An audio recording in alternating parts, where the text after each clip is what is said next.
Well, hey there, Subaru Fuentes, alias Dante Sparta. And I'm here with a how-to guide to survive a nuclear fallout. Now, Vladimir Putin has made a very bold move. Bold but stupid. Apparently he thinks by launching nukes at Alaska, here in Canada,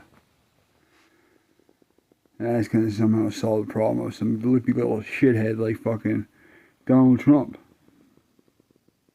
And the United States was just bombed not too long ago. So, what you're going to pay attention to is what I have to offer you for a guide on how you can best prepare yourself. I call it Survival Guide for Fallout for Dummies. So, let's break down what we need. We need hazmat suits, okay, for one. And you want to buy as many non-perishable items as you possibly can. Canned goods, dry fruits, anything that can be non-perishable will be stored away that doesn't expire too easily. Stock up majorly on that. I spend a budget of at least $500 on that if you can. Okay? If not more, because it's got to last you. You got to ration it out for many days. Food on the surface will become contaminated. 2, you want to get into a basement. Yeah? And this basement is what you're going to renovate into your fallout shelter. Now you can do so on a modest budget, but you don't know what you're doing. Okay? And because it's already underneath ground, it's going to provide you with some protection from the debris that blows through. Okay? Now, you want to seal off your windows, your doors, and all the things that could leak in air from the outside into your house. Protect yourself as much as possible. 4, you want to get a decontamination kit for your hazmat suits. And your hazmat suits can only be decontaminated so many times before it's rendered useless. So you might want to stock up in bulk amounts of hazmat suits. 5, you want a suitable team. Okay? Make sure you have a team with you. Teamwork is the best. You can survive this stuff solo, but it's better to have people in a team you can work with to survive it. Okay? I'll be going through some extra videos here soon. I'm going to incorporate it into this presentation so that you can best prepare yourself. Okay? For the hazmat suits, you want to make a homemade mop suit. It's complete with gas masks you can get from any military hardware store. Okay? Get some gas masks and make sure that they're feasible for the purpose of fallout debris. Okay? And a pressure washer will work good for a hazmat decontamination kit. And you want to make sure that wash those hazmat suits very thoroughly before you reuse them. These are some of the ways that you can protect yourself. Protect your families. Any infants, young kids, gotta stay in the fallout shelter that you design. We'll be going into ways you can do that later. Okay? But for now, I want to give you an idea of what we're going to be presenting here. Alright? This is a complete guide on how to survive a fallout, which is probably going to be very soon. The planet is going to be left in disarray. And a new world order is going to be among us. And it's not going to be pleasant. We got to prepare ourselves for the worst. Who would want to live in this kind of world when it comes down to that? I don't know. It's uncertain. The one thing is for sure. The war in Gaza is getting out of hand. And it's only a matter of time before Vladimir Putin launches those nukes at Alaska. So make sure Are you ready yourself? And pay attention. This video will show you everything. We're gonna learn how to go from mob level 0 to mob level 4. Cool, alright, first steps, putting on the trousers.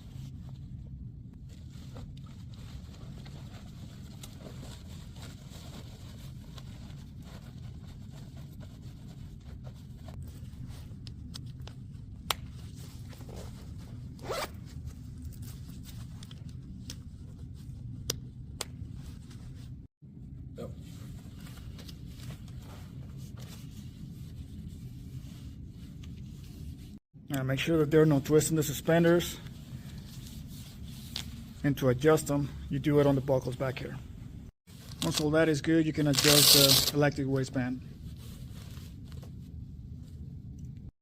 Next is going to be the coat.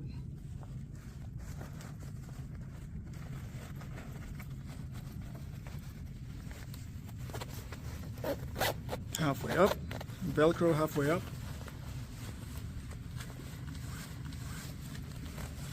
Then you're going to reach behind, grab the elastic waistband, run between your legs, then secure it on the front strap.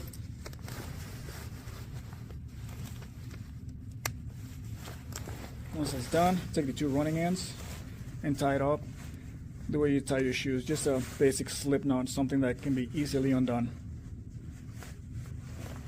Alright, so this is mob level 1, coat and trouser. To get into mob level 2, you put on the boots. You gotta make sure that you put the pant leg out of the way.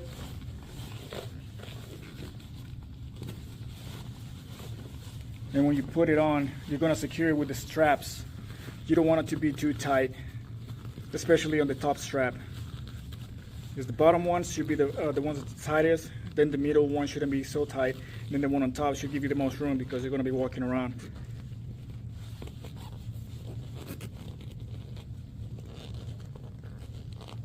And once you're done, you want that leg over the boot.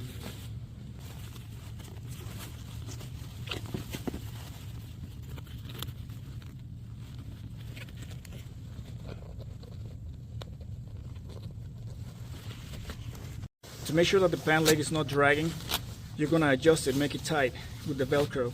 You're going to take away all the slack, and then secure it with the Velcro straps. You want to make sure that there's none of the fabric touching the ground.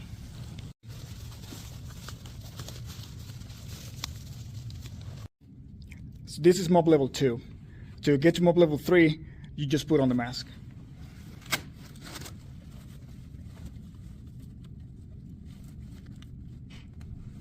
So you can have it like this if you're going to be operating in, at this level for a while.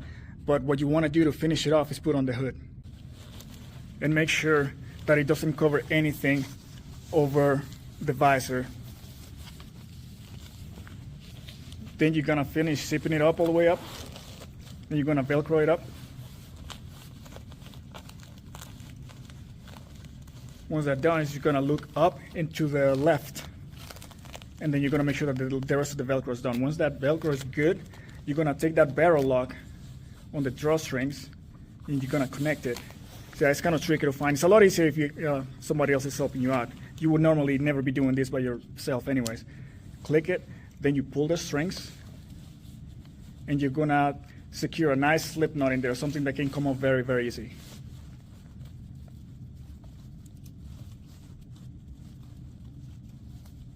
Now, so normally you'll be doing this in battle body teams, and your battle body should be helping you.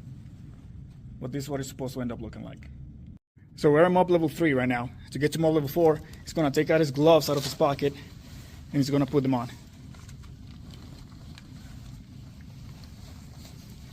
Gotta roll up your sleeve to make sure that you got enough room, because you want those gloves nice and tucked in all the way inside.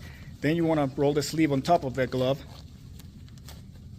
and you're gonna take that Velcro strap and make sure that you take out all the slack.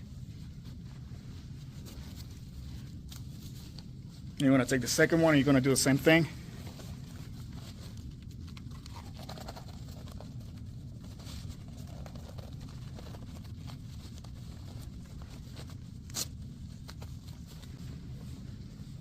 And now you are in mob level 4. We've become so accustomed to having our phones on standby in all situations. They provide us with not only the ability to make a call, but to access vital information quickly. If the grid were to go down and you didn't have a way to charge your phone, what would you do? In this video, I'm going to show you an easy hack to charge your phone with a few items you probably already have around your house. Now, this is going to be the first in a regular series of creative preps that you can do on the cheap. If this is a series of videos you'd like to see more of, let me know with a comment below, along with any ideas that you'd like me to cover. So let's go over to our tabletop and we're going to take a quick look at a hack to charge your phone. So here we have the different items that we're going to be working with in front of us. We've got our cell phone, we've got tape, we've got a car charger, we've got a 9-volt battery, we've got a spring-loaded pin, and then we have our charging cable for our cell phone. Now, you may ask, well, if we have a car charger, why are we doing this? Because we can just plug this into a car. Well, if you don't have a car around and this is all you have, again, the point of this video is to teach you some improvisation, kind of DIY, hacky, MacGyver-ish type of skills. So we're just trying to think a little out of the box here. Okay, so let's go ahead and we're going to start with our 9-volt battery and we're going to start with our pin. What we'll do is we'll open up our pin and we'll grab out the spring here and we can just set the rest of the pin aside for now. All right, so on these 9-volt batteries, you've got a positive post right here. This is the smaller, and then the negative. The negative is our larger one right here. And what we're going to do is we're going to connect this spring to the negative post of our battery. And then we're going to touch the side of our car charger. And the car chargers, if you look, they have a piece of metal here, and then they have these typically two on the side. So what we want to do is have this spring stretched out far enough from this our negative post here on the battery. And if we put the end spring right, or this end part of our car charger into the positive post, like so, we then want to, again, take our spring and look to see if it's long enough to reach the side. Hopefully that's clear, but let me put this a little more clearly in camera. You can see it doesn't reach it. So what we'll do is just simply take and stretch out our spring a little. And again, try that again. So now we have a good contact on the side of our charger. All right, so what we'll do now is we'll grab a relatively short piece of tape. I've done this video take a few times. When I use long pieces of tape, I somehow always end up getting the tape to double back on itself. So what I do is I just put a piece of tape here, kind of at an angle on the side of the battery, trying to be careful to make sure that I don't cover the positive post. And then I'll just wrap it around and again, holding that spring on the negative post. It's not exactly perfect, but it's enough to hold it in place. So as you can see, we've now got it mounted on there well enough for now. And we'll go back later and tighten it down, or rather apply a little more tape to make sure this holds securely. And by the way, this setup here is not going to be something you'll be carrying around. It's not that transportable, but it gets the job done. Now, if we revisit and bring back our charger here, putting it in the positive, and then looking here on the side, you'll see now that spring perfectly touches the side. Okay, so what do we want to do next? Well, let's go ahead and grab another relatively short piece of tape. And what I'll do is I'm going to, again, put the end of our car charger here on the positive post of the battery. And I'm going to apply this piece of tape here on the side. I'm going to try to make sure, hopefully this is clear, that negative, or that wire, that spring rather, that we took out, still touching that piece of metal on the side of our charger. It has to always be in contact, all right? So how do we test this before we really start taping this up? Well, let's bring our cell phone over here, and hopefully this is clear. I know there's a bit of a reflection, but here in the corner, it's going to show when we have a charge. So what I'll do is I'll go ahead and get my cable here. I'm going to plug this here on the end of our cell phone. Okay. Then we'll come around on the back of the charger, plug that in. And if we plug this in, and sure enough, you'll see, hopefully, is there a reflection on that? It's starting to show a charge on my cell phone. And yeah, you can see that it's now charging. So what you've got is now you've established a charge. So what I would recommend doing is taking this and just make sure you tape it back up well enough that it's not doing what it just did right here. This fell out. But you see I've got it where it's back on the post, or rather it's back connecting that spring to the metal here. So I just want to kind of tighten this up. I've done this take a few times filming this, and it's always frustrating dealing with the tape, getting everything to sit in place. But if you're patient and you don't, again, just try to use your hand like I'm doing so, and the other thing I learned is don't use long pieces of tape because they start doubling over on themselves really quick. But if you were to set this up somewhere again, this is not exactly a device you're going to be carrying around. Just keep it immobilized enough, and you know, as you can see, it's now charging back up again. You can, set this down somewhere, and yeah, it's charging.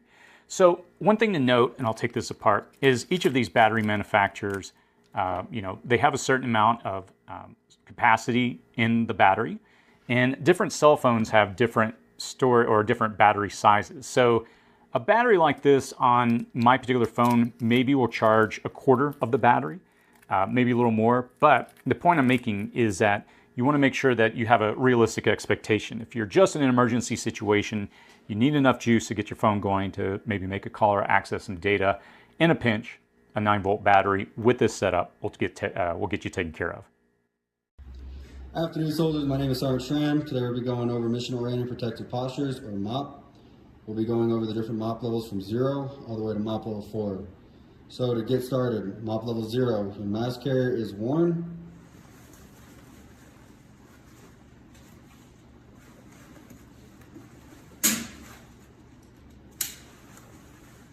Ensuring that the clips on your waist and thigh are secure and snug.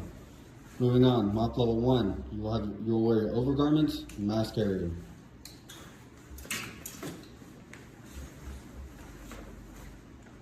When placing your trousers on, you will ensure the suspender straps are secured and tight to your shoulders,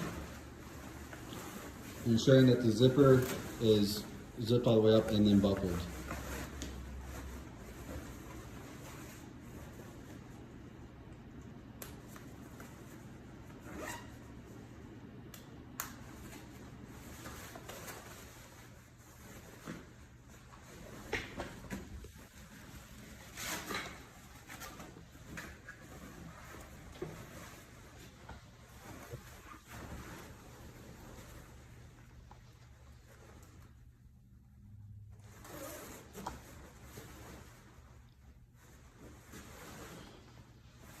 When placing your overgarment top on, you need to grab the elastic strap that is on the back bottom of the top, pulling it around underneath between your legs to the front of the zipper and securing it with the buckle. Then you will grab the 2 elastic bands, pull them tight, and tying them in a knot.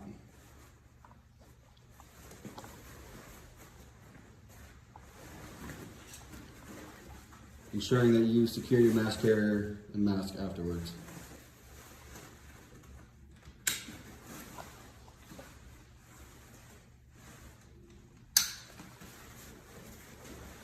Moving on, MOP level 2. The only difference between 1 and 2 is on MOP level 2, you will put on your footwear covers or your over boots.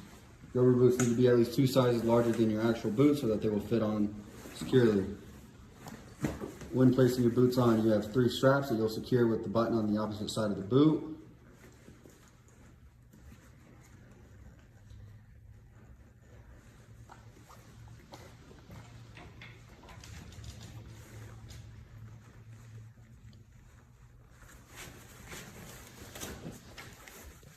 After you've secured your boot, you will take the Velcro straps that are at the bottom of your overgarment pants. Strap at the bottom of the pants tightly around the boot.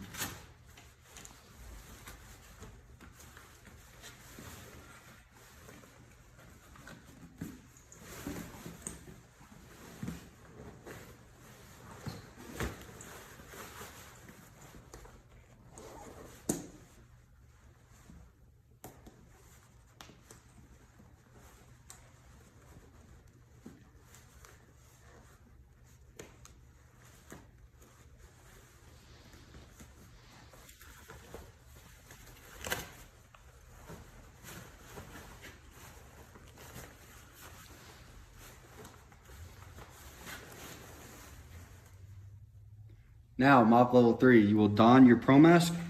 You have 9 seconds to don your Pro Mask.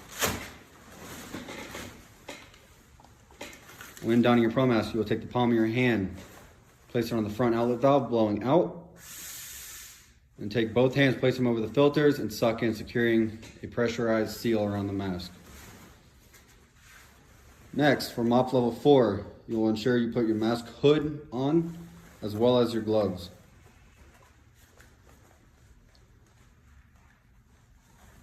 MOPP levels 4, primary use is when the highest degree of a chemical, biological, or biological protection is required, or when a persistent chemical agents are present. When securing your gloves, you will take the straps at the bottom of the sleeves and secure it with the Velcro, ensuring it is tight. When placing your hood on, you will place it over your pro mask, ensuring it does not block your view. And you will take the buckles that are at the bottom with the elastic straps, securing them tightly and then pulling them tight.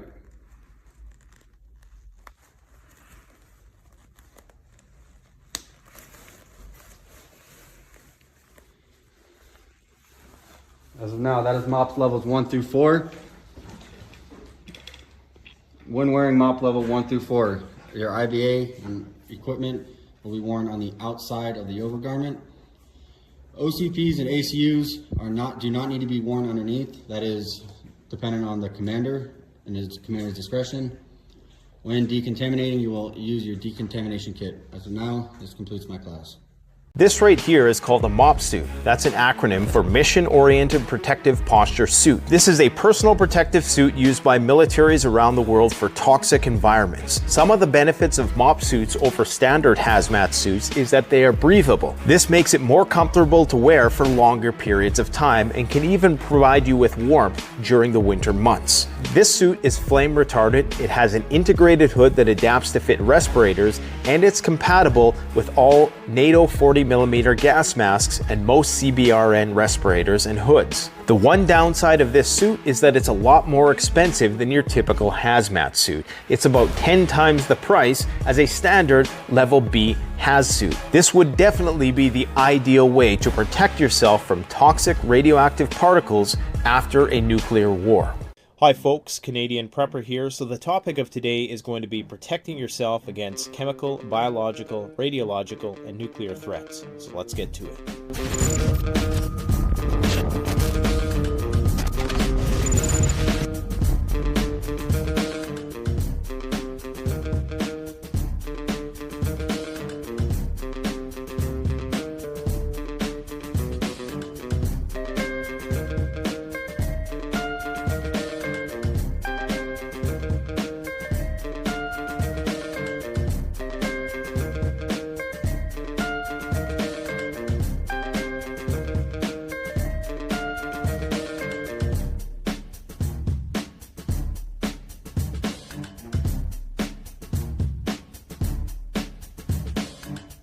So there was a new product that was released by the Mira Safety Company called the Haz Suit. They're used by the Department of Defense and militaries around the world. And that's the suit we're going to be reviewing today.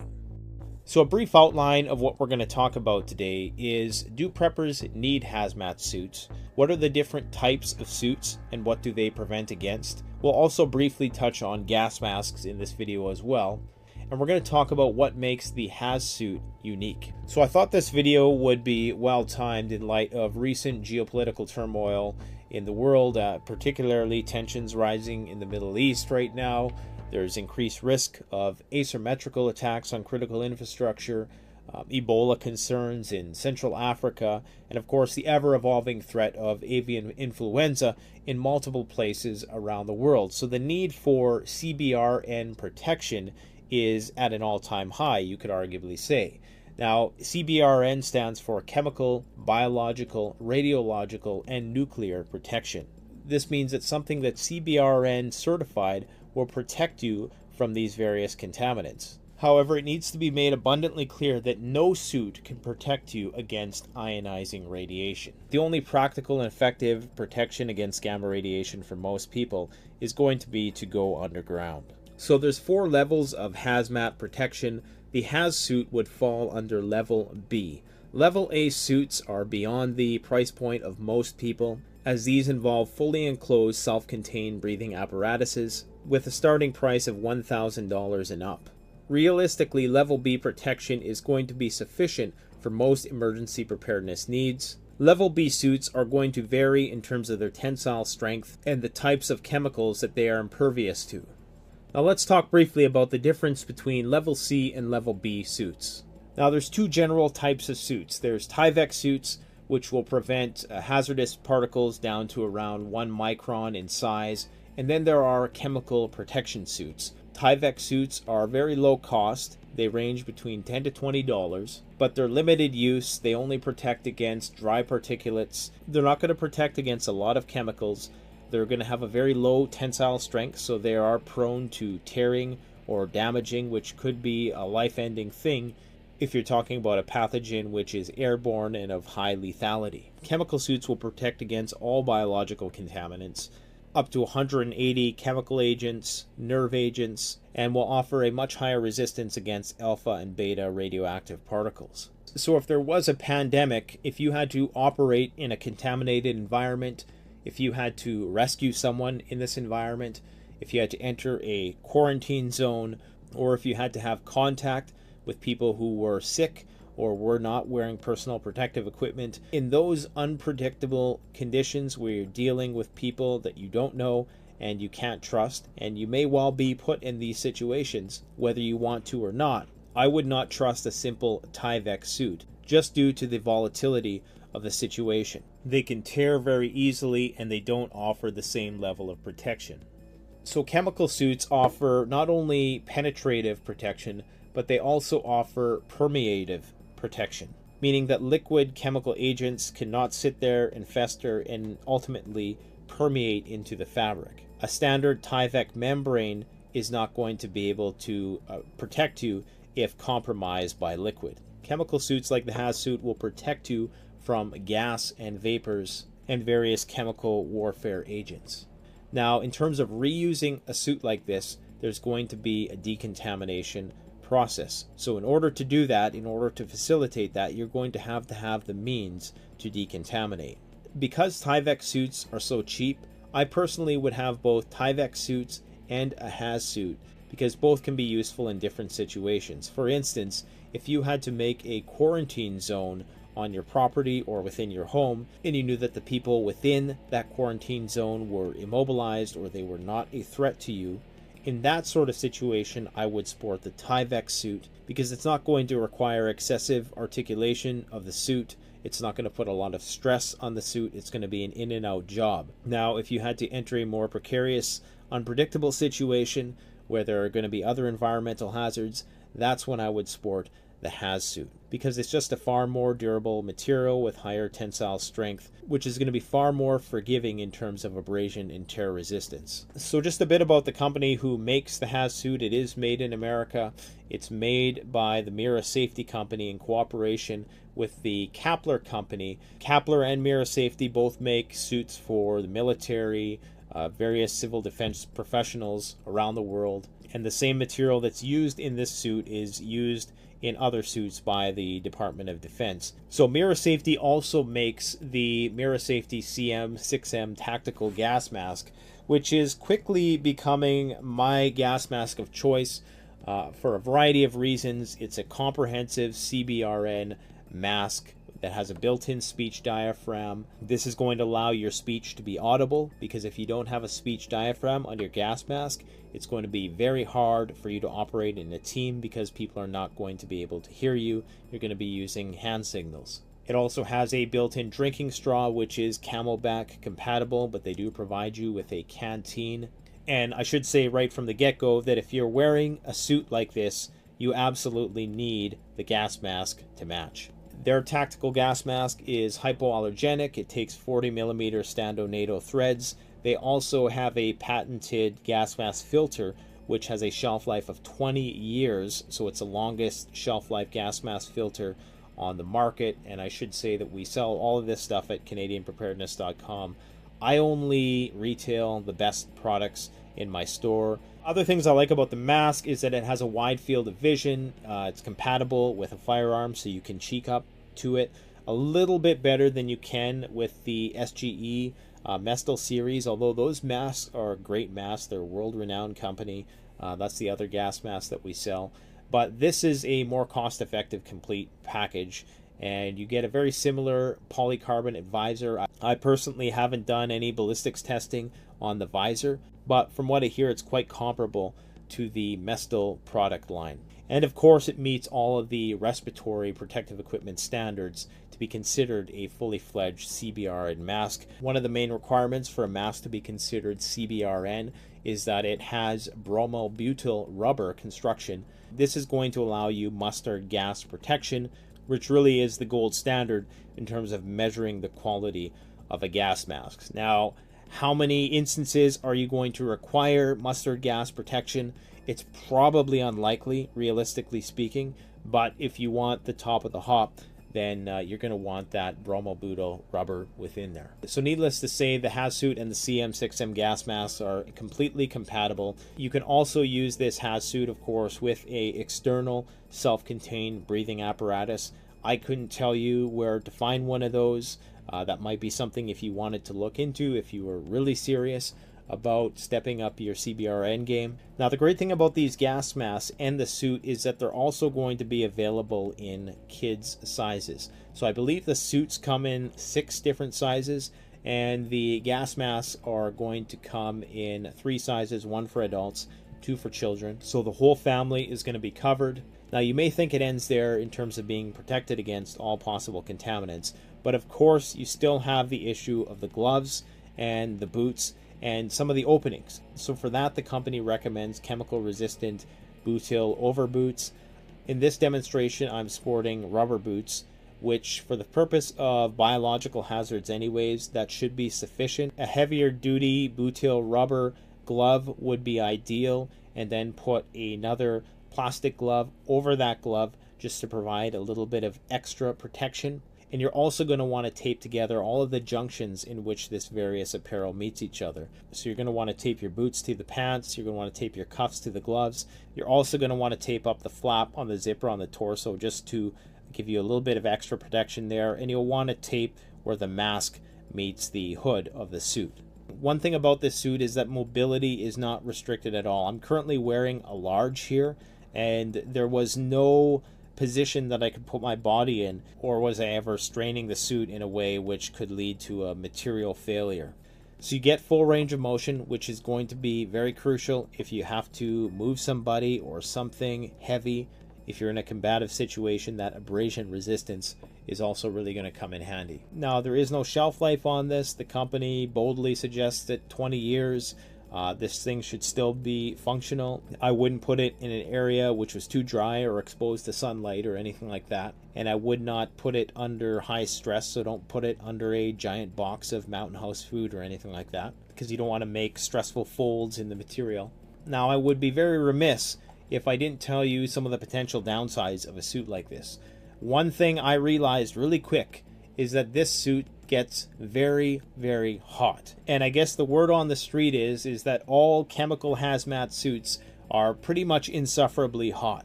So if you are going to get this suit, you're going to absolutely need a gas mask that has a drinking system, because you are going to sweat like a maniac.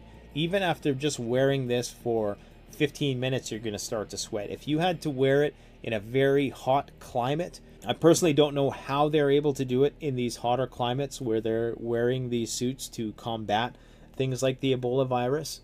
I'm guessing that the fear of contracting the contagion is enough to make the heat bearable, for the simple fact that it's going to keep you alive and keep you safe. But man, does it ever get hot. So you're going to lose a lot of fluids, and you're definitely going to need a constant water source. You're also going to need some tape for the seams. Now, in this demonstration, I just use duct tape. Ideally, you'd be using a form of chemical tape. I'm thinking in most cases, duct tape is probably going to be sufficient, especially if you go Red Green on it. If you don't know who Red Green is, he's a Canadian comedian who fixes everything with duct tape.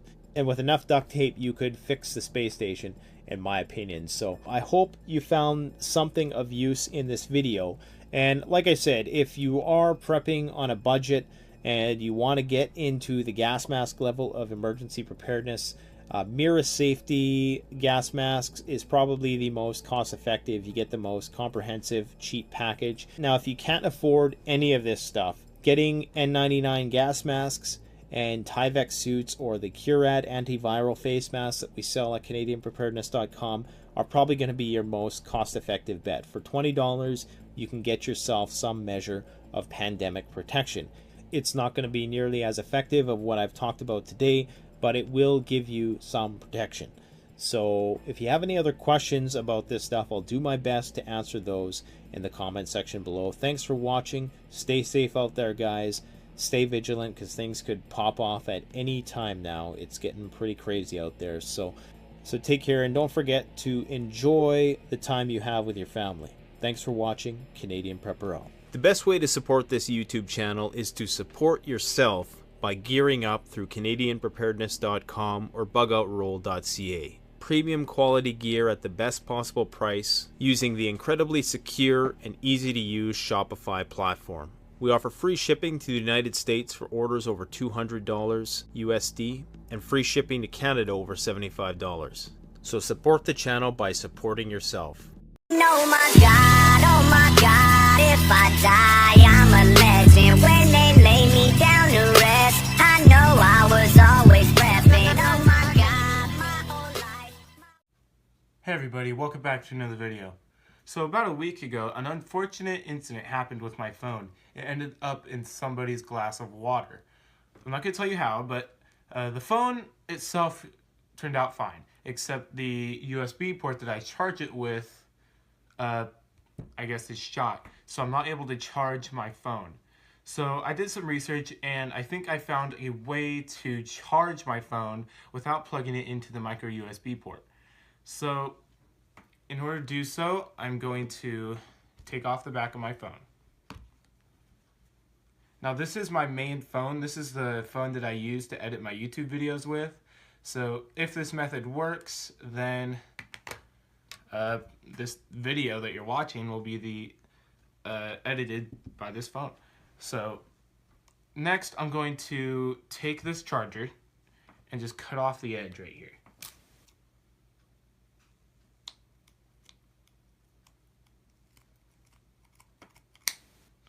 Alright, there we go. So next I need to get all of the wires exposed out of there, and I don't exactly know how I'm going to do that, so I'll be right back when I figure that out. So after a while of trying, I finally managed to strip the wire of its covering type deal, and I only needed the red and black. So if you do try this, there will be green, red, black, and white. So you only need the red and the black.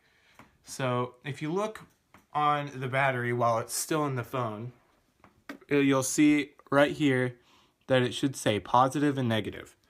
Alright, so red is positive and black is negative. So you're going to kind of want to take out your phone, or take out your battery from your phone, and then you're just going to want to do your best to stick these wires in between these notches, I think is what they are. Basically, guys, what I am saying is these two notches are positive and these two notches are negative. The red wire is positive. The black wire is negative. So you need to take the red wire and stick it right in between these two notches. And then take the black wire and stick it in between these two notches. And then close the battery in between them. So it's going to be tricky. I'm going to try and do it right here.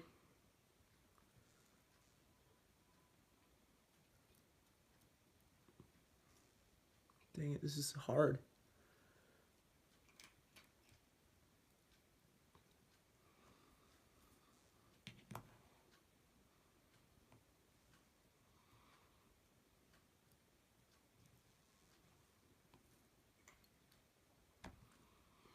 Alright, so I think I managed to get the red and the red and the black secured in between the battery and the phone.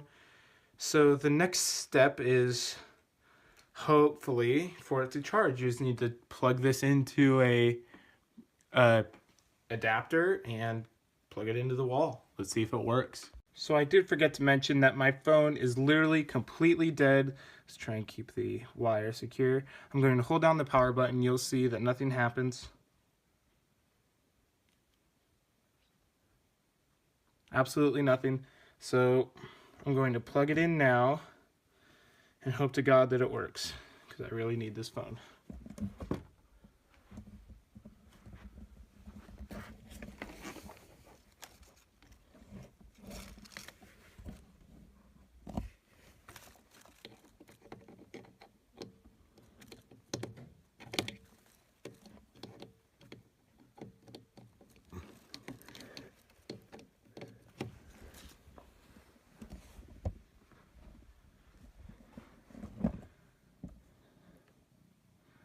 Okay, let's see here.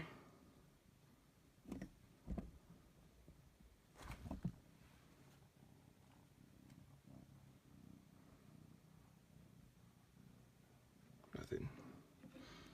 Okay, so it did not work, but I do have another charger that I'm going to try it on with, so let's try it.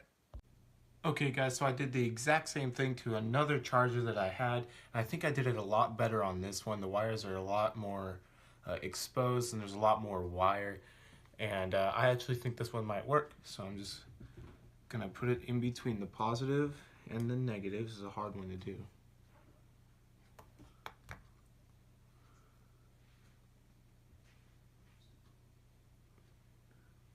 Get them closer together here. Then, and there we go. Now I think they're in. So let's go see if it works. As you can see, guys, the wires are plugged into the back of the phone, and the green light on the front of the phone is there to prove that it is charging. And as you can see, there is no wire plugged into the charger port, and so this proves that this method does actually work. Well, there you go, guys. Please remember to leave a like and subscribe, and do not forget to add me on Snapchat. My username is MOKYouTuber, and do not forget to add me on Twitter at MOK_YouTuber. See you guys next time.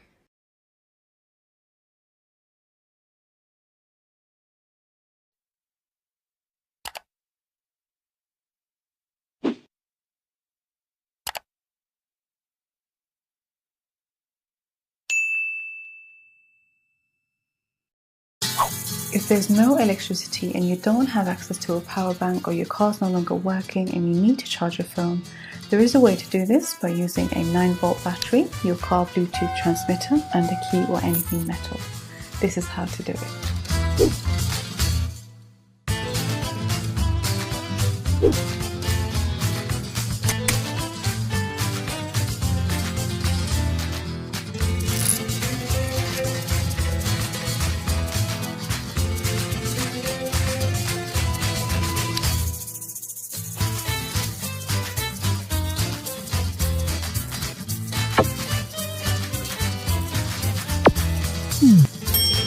Charging may be slower than usual, but it's a great alternative if you're on the run in an emergency, or you're away from your car and you need to charge your phone. Thanks for watching, guys. I hope you enjoyed the video. Do let me know in the comments if there's any other ways that you can make a DIY phone charger. And remember to carry a spare 9-volt battery in your car just in case. See you next time. In this video, we're going to continue our ongoing series of affordable DIY projects by building an EMP-proof Faraday cage with items that you can get at your local store. I'm going to take you through all the items you need. We'll cover the step-by-step process to build this, we'll ground it, we'll test it, and finally, we'll discuss what you should be putting inside of it. What is its purpose? So what is a Faraday cage, and what problem are we trying to solve here? Simply put, a Faraday cage is an enclosure built to protect electronic devices from an electromagnetic pulse, or EMP, that can overload and fry them. So what is an EMP? An EMP, or electromagnetic pulse, is a brief burst of electromagnetic energy, and these can be the result of a nuclear blast. Additionally, events like a coronal mass ejection, or CME, are large expulsions of plasma and magnetic fields from the sun's corona. There have been such events recorded, such as the Carrington event of 1859. I did a whole video on the channel a few years ago that goes into a lot of detail if you'd like to learn more about this. Now, by building one of these, we can protect important electrical devices in a small, affordable setup that's easy to carry and transport. Items needed. Each one of these items can be purchased at most local chain stores and on websites like Amazon. Several of the items you probably already have. I'll put links to each one of these if you'd like to buy them online. The first is a metal can, about 20 bucks. Pliers, about $5 to $10. Aluminum foil, around $5. Sandpaper, $2. Cardboard box, usually you have some of these laying around. Tape, $5. Grounding wire, about 10 to 15 bucks. N95 mask, $4. Scissors or knife, $5. We come out to around $60 to $65 depending on which of these items that you have on hand. How to build it. To be effective, a Faraday cage needs 4 things. It needs to be covered with conductive metal, it needs to be properly grounded, it needs to be adequately surrounded by whatever it's protecting, and it needs to be adequately insulated by being placed on non-conductive surfaces such as wood, cardboard, or rubber mat. We'll talk about grounding in a moment, but let's go ahead and build this out. So let's start out with our metal ammo can. First, let's remove the lid off of the top by gently pushing the lid to the side until it pops off. Next, we'll need to remove the rubber gasket from the lid of our ammo can. Why do we need to remove this rubber gasket? Well, the EMP signals we're trying to protect against can actually pass through rubber.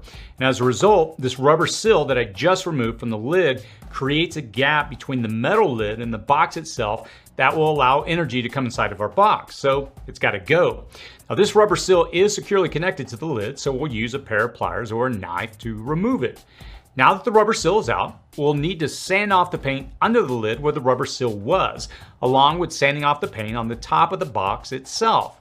Now, one tip before you start sanding, notice these metal brackets that have held our rubber seals in place. Be careful with these surfaces as they can be sharp. Wearing a pair of gloves may be advisable. Now, we're sanding these 2 surfaces to make a good connection between the lid and the box. Now, you can either use sandpaper to remove the paint or a Dremel as shown here. Also, you probably will want to wear a mask to prevent breathing in any dust from the paint or metal shavings. Now, the metal lid, when closed, must have direct contact all the way around with the box itself. There must be no gaps or crevices. We'll use aluminum foil to accomplish this. Start off by doubling up the aluminum foil, folding it on itself. We're just trying to make it thick like the rubber seal we just removed.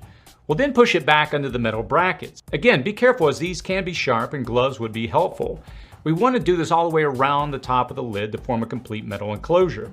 Now that we've added the aluminum foil, expect the closure of the lid to be difficult. You may have to adjust the thickness of the aluminum foil you've just put in the lid. Next, we'll add cardboard inside the box. This is the insulation inside our metal box to prevent our sensitive electrical devices from touching the metal. Measure your cardboard by putting it next to the box and then cut the cardboard based on the dimensions. The cutting doesn't have to be perfect, but we just want to make sure the cardboard sits inside the box so that nothing inside our box will be able to touch the metal sides.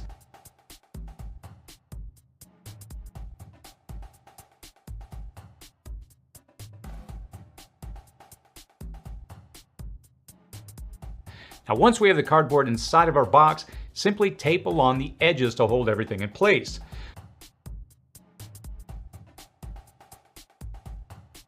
We'll cut and add one more piece of cardboard to fit on top to prevent things from touching the metal lid.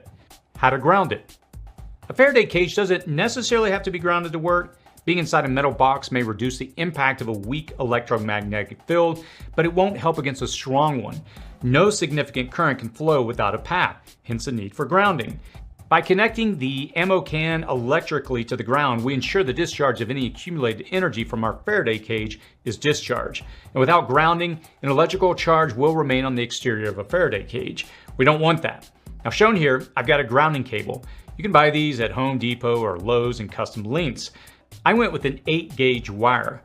Green is a standard grounding wire color, so I decided to stick with it for simplicity's sake. Now, I removed the insulation from one end of the line and put it under the lid where it closes on top of the box, where we get a good tight point of connection. Now, on the other end, I need to also remove the insulation and then connect the line to a ground.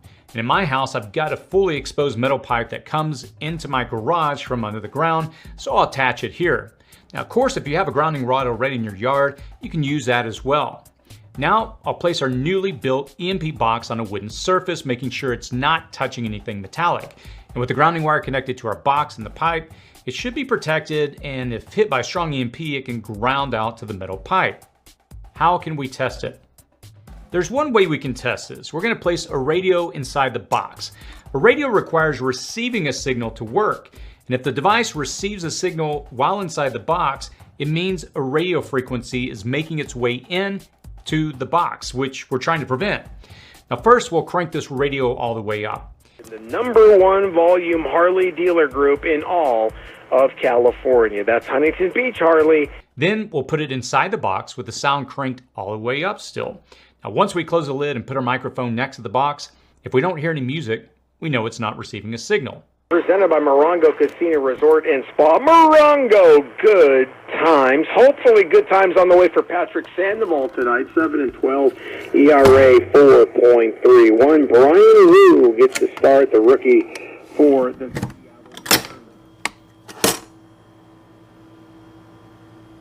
As we can see, we hear nothing from inside the box.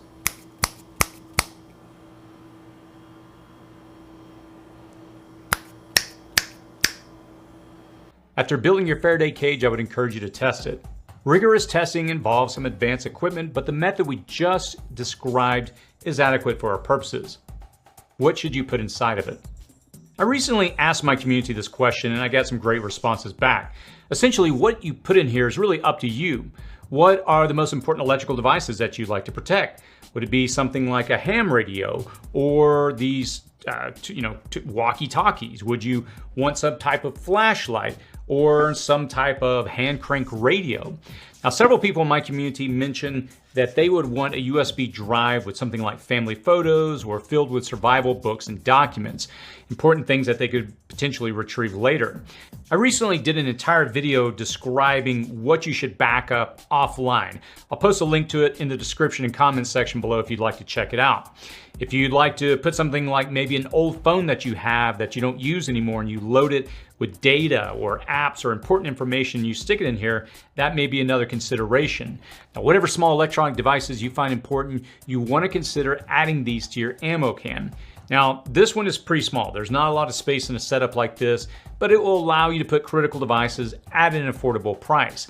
Also, I've got larger ammo cans that if I wanted to store more, I would repeat this same process, doing the same thing, and put those items inside that larger can. So what would you add in your box? Let us know in the comments section below. Hopefully this video gave you enough information to help you build out your own ammo can EMP-proof Faraday cage. If you do have any questions or any concerns, feel free to post those below. And again, check out our video that I'll post a link to in the cards and also here at the end screen that shows important information that you can download quickly and easily off the internet. As always, stay safe out there. Hey, how's it going, guys? As some of you may know, there's a zombie apocalypse upon us, and it's also a scientifically well-known fact that zombies like to go after power plants. And since that's exactly when your cell phone likes to die, I'm going to show you how you can use a regular 9-volt battery with your car charger to recharge your cell phone. Alright, first things first, you want to connect the cable from your charger to your cell phone. Next, you grab your battery. This is going to be your positive side right here. This is going to be the negative or the ground side on this side. And on your charger, this is going to be the positive side, and either of these sides are going to be your negative or ground side. Now, what you can do in case of an emergency is to simply put the positive side of the battery on the positive point on the charger, and then simply use your key to jump the connection on the negative side between the two. And there you have it. As you can see, we're now charging our cell phone. And obviously, if you have access to some wires, then your life is going to be a lot easier because you can just leave it there and it will charge your cell phone. Now, if you're wondering how long this is going to last, this should last a good 20 to 30 minutes for most cell phones, and that should give you plenty of charge to make that emergency phone call. See, the way this works is that cigarette lighter chargers are designed to have an output of 12 volts, or in this case 24 volts DC, and turn that into an output of 5 volts at 1 amp. And that works the same for your wall chargers. See, you got an input of 100 to 240 volts. This is, I guess, in case you take it to Europe, and an output of 5 volts DC at 1200 milliamps, or in other words 1.2 amps. Now this obviously is not 12 volts, but this will still work because it's a higher voltage than 5 volts, and this charger in general is supposed to regulate higher voltages down to 5 volts in order for your cell phone to be able to recharge. Now if you don't have a 9-volt battery, you can actually use AA batteries. You just get 6 of them, put them in series, which gives you 9 volts, and then attach them to your charger. This will actually last a lot longer than your 9-volt battery anyway. 6 of these, I'm guessing, should charge up your cell phone battery to about 100%. Or better than AA batteries, you can always use C batteries, which last even longer. Or if you want, you can use D batteries, which should charge your cell phone a couple times over. Now if you get time to prepare for a zombie apocalypse, you can just buy a battery pack like this these days that come with a little USB on the side that you can simply use to recharge your cell phone to as well. And if you're curious to see how much amp the cell phone is drawing while it's charging, you can do it with your multimeter. You get your multimeter, put it on the amp setting, DC voltage, or the DC amp setting. We're going to put it on 20. Then we grab our test lead, put it in the 20 amp max location as well. Alright, next all we have to do is to insert our test leads from our multimeter to the power side of our circuit.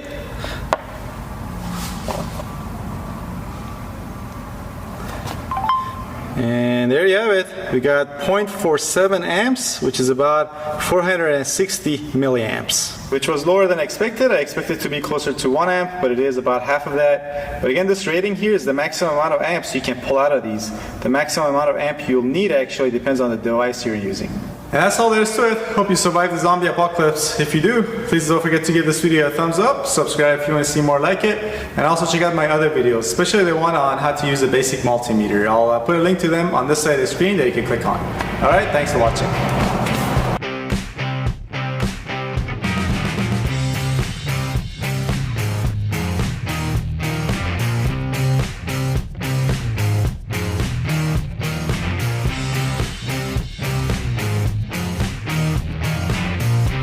Ever wondered how you can protect yourself from nuclear fallout without needing a billionaire's bank account or an underground mansion straight out of a sci-fi movie? Well, grab your shovel because we're about to dig into building your very own DIY bunker on a budget.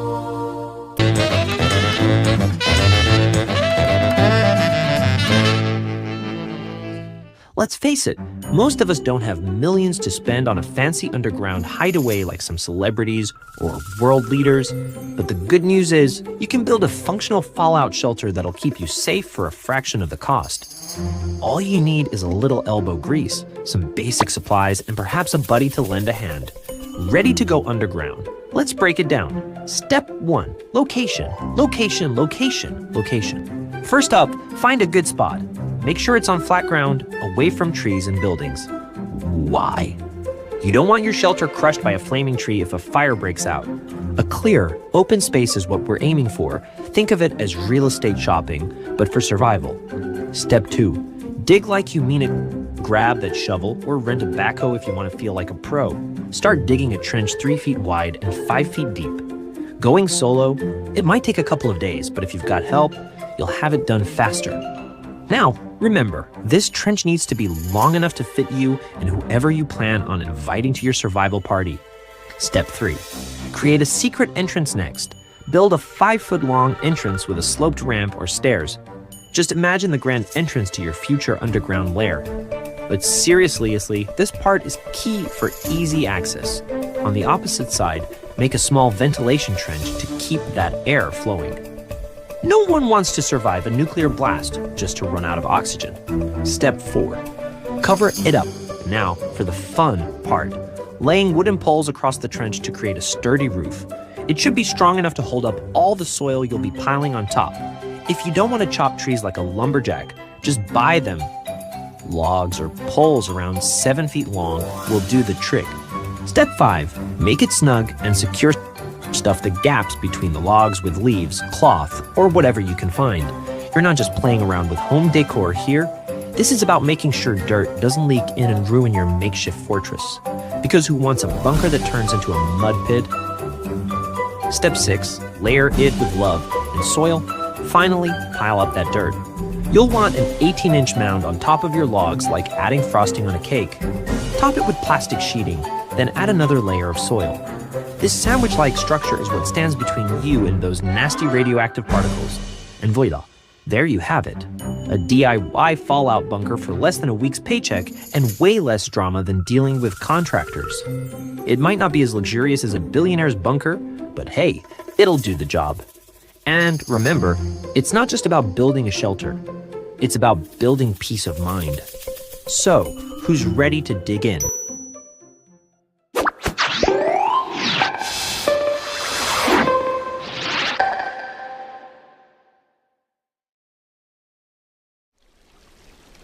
Decontamination is the process of making people, equipment, and supplies as safe as possible.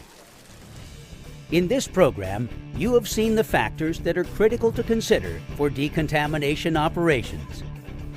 We have shown you emergency decontamination procedures, technical decon site setup. You have seen the 9-step technical decontamination process, including tool drop, primary decontamination, SCBA removal, removal and isolation of protective clothing, removal of personal clothing, and body decontamination, drying off and providing clean clothing, medical evaluation, and transportation and documentation. Remember, every hazardous materials incident is different, so every decontamination operation will be slightly different.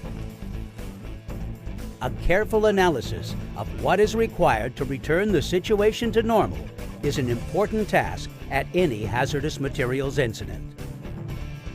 The decontamination process is a model operating procedure that provides responders with a full range of options for both low and high risk incidents. You will be able to use this process to establish a flexible yet effective decontamination procedure for your jurisdiction.